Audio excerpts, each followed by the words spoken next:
displaced, given MAP's work in the space of gender and migration for nearly a decade and a half, and our long understanding and partnership with the UNHCR and UN Women in strengthening legal protection for displaced and migrant populations. We met the eligibility criteria as a CSO with the proven expertise in gender, legal empowerment, and refugee protection. We also reviewed donor due diligence requirements on governance, financial compliance, and safeguarding, and ensured our organizational systems, gender policy protection from sexual offenses and abuse standards, and financial accountability, etc., were with line with UN agency standards.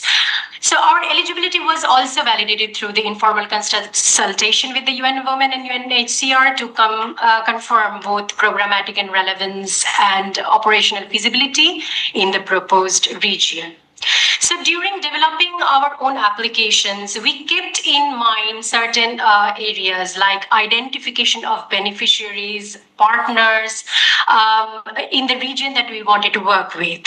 And since 2018, we have been running specialized legal programs for refugee women, including women from Myanmar, to uniquely analyze India's anti-SGBV laws through the lens of refugee women and work towards the strengthening legal system at the grassroots by leveraging community-based structures. So while identifying the partners, we worked with a diverse range of partners for forging new networks has been central to all our organizational strategy, programming design. We carried the strategy into our project. So we have been working with RLOs, Burmese Refugee Women in Delhi, Chin Human Rights Organization, that is CHRO, Young Mizo Association, YMA, which have a strong community-based presence across Delhi and northeastern state. And for the record, we are implementing project in India, in New Delhi, Mizoram and Manipur. Both the states, Mizoram and Manipur, is in the northeastern side.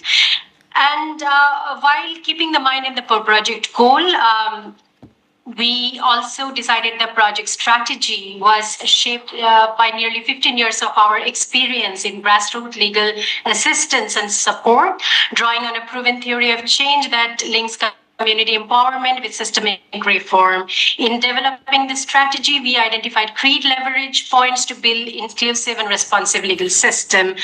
Some of the strategies that we followed were strengthening community and institutional capacity on gender and SGBV. Number two, establishing referral pathways between refugee community and the formal justice system, and also creating access to domestic and international mechanisms of accountability, including IIMM. So we also had a strategy of risk mitigation and adaptation. Pre-proposal project discussions highlighted a fluid security situation in the Northeast. If you follow the news, there have been constant political unrest and other difficult situation in the states where we decided to implement the project. Therefore, the project design was developed to incorporate contingency measures such as flexible geographic coverage, partnership with local organizations, RLOs, CBOs, adherence to the government advisories, compliance with the policies and regulations of the states that we are implementing the project. Internal discussions also highlighted the need for us to invest in strengthening risk management and planning enhanced capacities to detect and assess the threats, gain flexibility in adapting the program to meet changing circumstances. Regarding the building of our budget, which was developed through a bottom-up approach, of course, an activity-based costing approach. Each item in the budget, whether community capacity building, legal aid, documentation support, etc., was budgeted drawing from MAP's own experiences of handling such large-scale projects previously, and on realistic project timeline implementation and current expenses occurred by the organization for cost with allowances and inflation across coming 4 years and in the total project cycle period. All line items were justified against the expected outputs and outcomes. This ensures a realistic structure that safeguards quality and ethical implementation as well.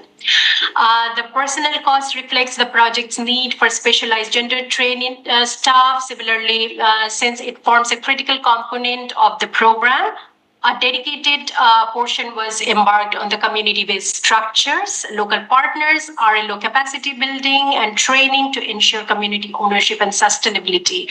While making the budget, we also kept in mind that we were trying to implement, we had a vision of implementing the project in the remote locations.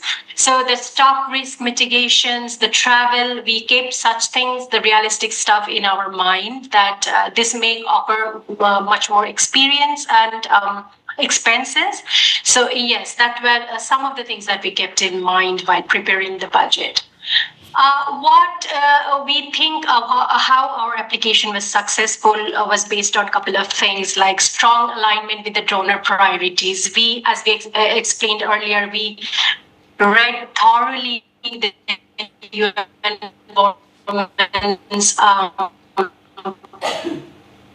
what are the requirements, the documents, and so we ensured that there is a strong alignment with the donor priorities.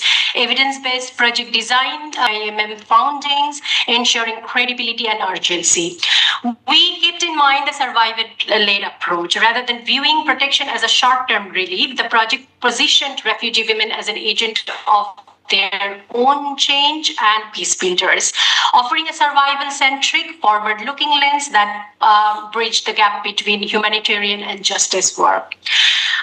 Additional to this, we also thought of institutional credibility. Our track record of legal representation for refugees and collaboration with national protection systems demonstrated capacity and legitimacy. The proposed project played to our strengths as an organization, as being the only grassroots-based legal aid organization in India working in this particular space. System level thinking was another thing we thought that helped us to get this fund. The proposal combined immediate survivor support with longer term institutional and broader ecosystem strengthening. Challenging elements as well on peace building through engaging with accountability mechanisms. This sought to promote scalability and sustainability even beyond the project's own period. So we also kept thinking, and we ensured while implementing the activities that the project might end in 4 years, but we wanted to build a sustainable safe space within the community that can be led by the women in the refugee women in the community beyond our intervention after the 4 years of the project.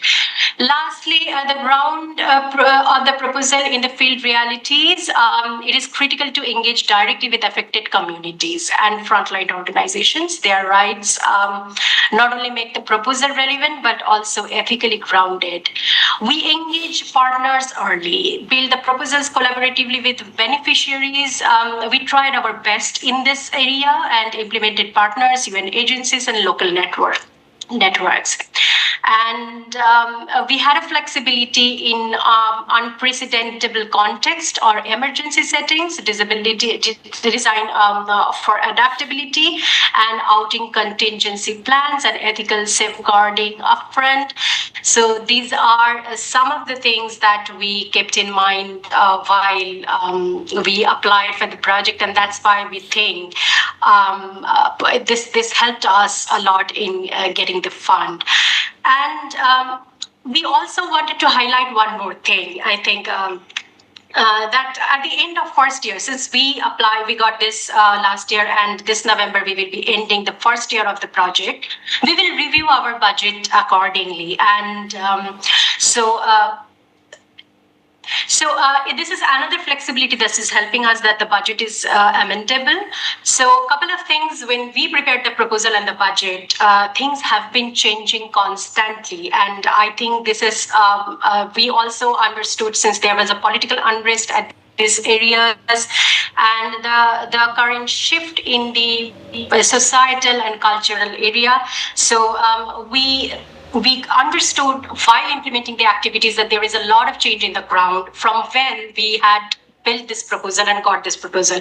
So we will review our budgets, our activities within the year end, and we will revise every output and outcome, and with that flexibility, we will shape the next year's activity in line. Over to you. I hope this was helpful.